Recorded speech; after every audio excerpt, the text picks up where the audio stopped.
21 ayat 8 ya, akulah dia. Apakah Paulus mengatakan dirinya bahwa dia adalah Tuhan? Apakah Paulus mengatakan bahwa dia sama dengan Tuhan? Nah, ini pertanyaannya. Oke, jadi rujukan Lukas 21 ayat 8 itu bukan untuk Paulus, oke? Tetapi itu lebih pada ke nabi-nabi palsu. Ingat itu, nabi-nabi palsu. Sebenarnya, apa yang dinubuatkan Yesus itu merujuk kepada Paulus sendiri. Di dalam Lukas 21 ayat 8 dikatakan, harus waspada, supaya kamu jangan disesatkan. Sebab banyak orang akan datang dengan memakai namaku. Yesus mengatakan demikian. Karena sebelum semuanya itu, kamu akan ditangkap dan dianiaya. Sesuai dengan Lukas 21 ayat 12. Nah, lalu kemudian kita rujukan kepada Kisah Para Rasul 8 ayat 3. Ternyata Sauluslah yang selalu membinasakan atau dari semula memang membinasakan jemaat dan memasuki rumah demi rumah untuk menyerahkan mereka dimasukkan ke dalam penjara. Nah, Ibu Heri tadi mengatakan bahwa di sana tidak dikatakan bahwa Paulus tidak menyamakan seperti Tuhan. Sebaiknya Mbak Herni membaca dalam 1 Korintus 4 ayat 15. Paulus sendiri menyatakan dengan begitu gamblang, kamu tidak mempunyai banyak bapa, karena akulah yang dalam Kristus Yesus telah menjadi bapamu oleh Injil yang kuberitakan kepadamu. Nah, surat-surat Paulus sudah menjadi Injil. Apa yang dikatakan Paulus itu yang diakui oleh Kristen. Jadi, sudah cocok itu untuk Paulus. Nah, ini yang kadang-kadang saya biasanya bingung yang menjawab Muslim ya. Kalau bertanya karena mereka ayat-ayat yang tidak ada sangkut pautnya dihubung-hubungkan ke situ.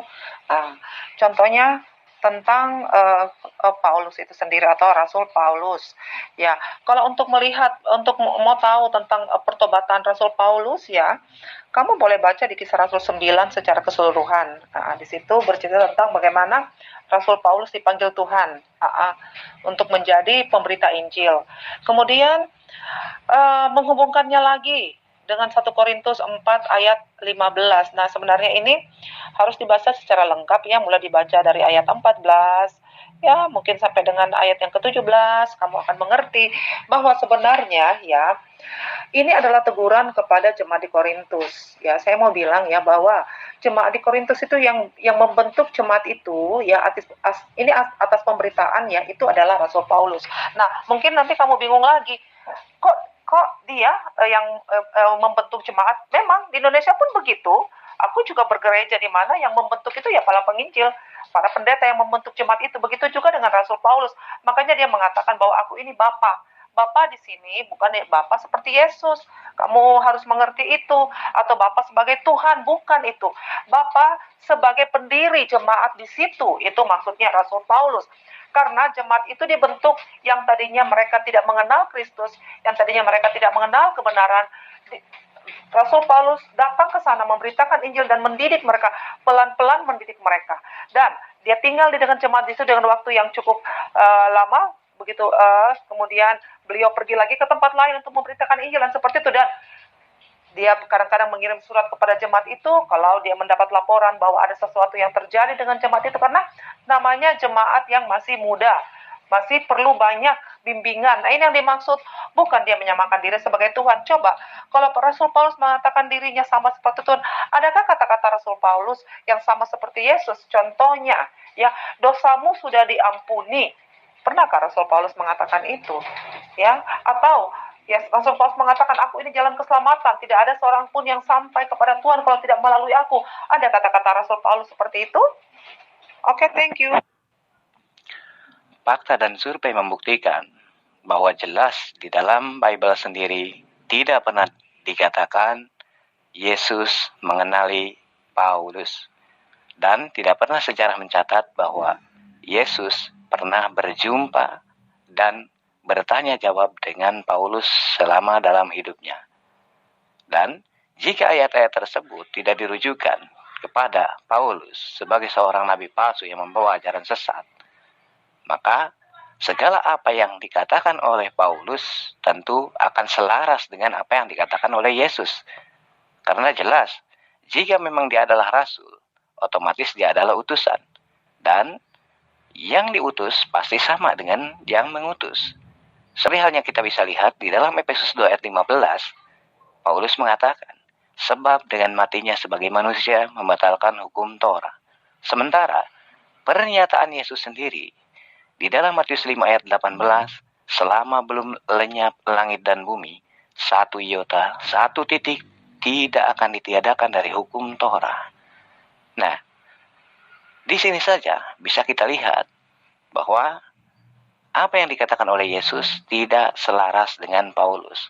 Maka apa yang sudah saya katakan di atas tentang Paulus yang dinubuatkan oleh Yesus sendiri bahwa dia itu adalah seorang nabi palsu, membawa ajaran sesat yang tidak sesuai dengan apa yang dikatakan oleh Yesus itu tergenapi. Karena sudah jelas sekali Yesus mengatakan kalian harus waspada supaya kamu jangan disesatkan. Dan sebelum semuanya itu, kamu akan ditangkap dan dianiaya, kamu akan diserahkan ke rumah-rumah ibadah dan penjara-penjara. Faktanya, Saulus sendiri yang berusaha membinasakan jemaat itu, dan ia memasuki rumah demi rumah untuk memasukkan mereka dan diserahkan ke dalam penjara. Itu sesuai dengan Kisah Para Rasul 8 ayat 3. Semuanya sangat real dan sesuai dengan fakta. Akurat sekali, Pak Herni. Suruh kamu baca di Kisah Rasul 9, oke? Itu yang pertama, kamu baca itu deh. Jangan kamu mau ngomong dengan saya dan kamu tidak mau isi otak kepalamu itu dengan ayat-ayat yang mendukung tentang Paulus itu. Percuma kamu ngomong dengan saya, tidak akan pernah ketemu. Kamu mau diskusi dengan saya suruh kamu untuk membaca Kisah Rasul 9 tentang pertobatan Paulus. Kalau kamu mengatakan Yesus tidak pernah bertemu, oke, apa bedanya dengan sekarang? Pendeta-pendeta dan pastor-pastor sekarang ini, para misionaris sekarang, apakah pernah Yesus bertemu dengan mereka? Tetapi mereka dikatakan juga adalah para penginjil Tuhan Yesus sendiri, para pemberita Injil Yesus sama seperti Rasul Paulus. Coba kamu lihat pendeta sekarang memberitakan Injil, pastor sekarang memberitakan Injil, misionari ke seluruh dunia memberitakan Injil. Apakah mereka pernah bertemu dengan Yesus? Nah, ini yang kamu tidak mengerti. Apa bedanya dengan Rasul Paulus? Oke? Tetapi Rasul Paulus langsung didatangi oleh Yesus itu sendiri. Nah, ini yang perlu kamu tahu, oke? Ini yang kadang-kadang saya bingung ya. Bagaimana menjelaskan kepada kalian? Ya, Paulus memang tidak pernah sama seperti 12 murid pertama langsung makan dengan Yesus bersama, lihat langsung fisiknya Yesus. Tetapi pada saat Paulus itu ingin membunuh orang Kristen, Yesus mendatangi dia dalam bentuk roh, dalam bentuk ketuhanannya Yesus sendiri. Disitulah dia bertobat. Nah, bagaimana dengan para penginjil yang ada sekarang ini? Apakah mereka pernah bertemu Yesus? Harusnya kamu katakan juga loh. Kamu harusnya bilang juga loh, kau ini sekarang injil palsu. Kamu sekarang ini bukan pengikut Yesus karena kamu mendengarkan pendeta-pendetamu. Aku mengenal Kristen dari pemberitaan Injil loh. Siapa yang memberitakan Injil? Saya para pendeta, para pastor. Nanti aku membaca Alkitab juga. Disitulah aku yakin. Disitulah aku menerima Yesus sebagai Tuhan. Bukan dari Yesus langsung yang ngomong kepada saya secara fisik. Ya, ini yang perlu kamu mengerti, karena kamu tidak mengerti itu apa itu rohani, apa itu roh adanya. Karena kamu memang tidak percaya bahwa ya Tuhan itu adalah roh. Kamu bilang itu zat, benda. Nah, ini yang memang gak pernah akan ketemu dengan orang Kristen, oke? Perbedaannya, Mbak Herni, ketika pendeta sekarang dan misionaris sekarang memberitakan Injil pasti sesuai dengan apa yang tertulis. Nah, ketika Paulus mengaku sebagai seorang utusan Tuhan, otomatis segala apa yang dia sampaikan itu akan sama.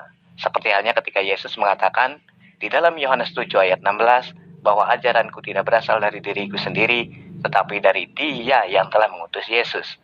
Karena Yesus sendiri itu diperintahkan dan disuruh oleh Tuhan sesuai dengan Yohanes 12 ayat 49.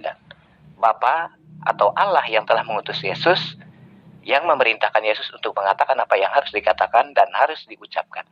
Nah, perbedaannya seperti begitu. Mari kita simak sendiri. Di dalam pemberitaan tentang kerasulannya saja, itu dituliskan oleh Lukas. Sementara, Paulus ini adalah sosok seorang yang kejam. Dia pembunuh sejak semula, dan bisa saja Lukas ketakutan, lalu dia menuliskan tentang bukti fakta kerasulan Paulus.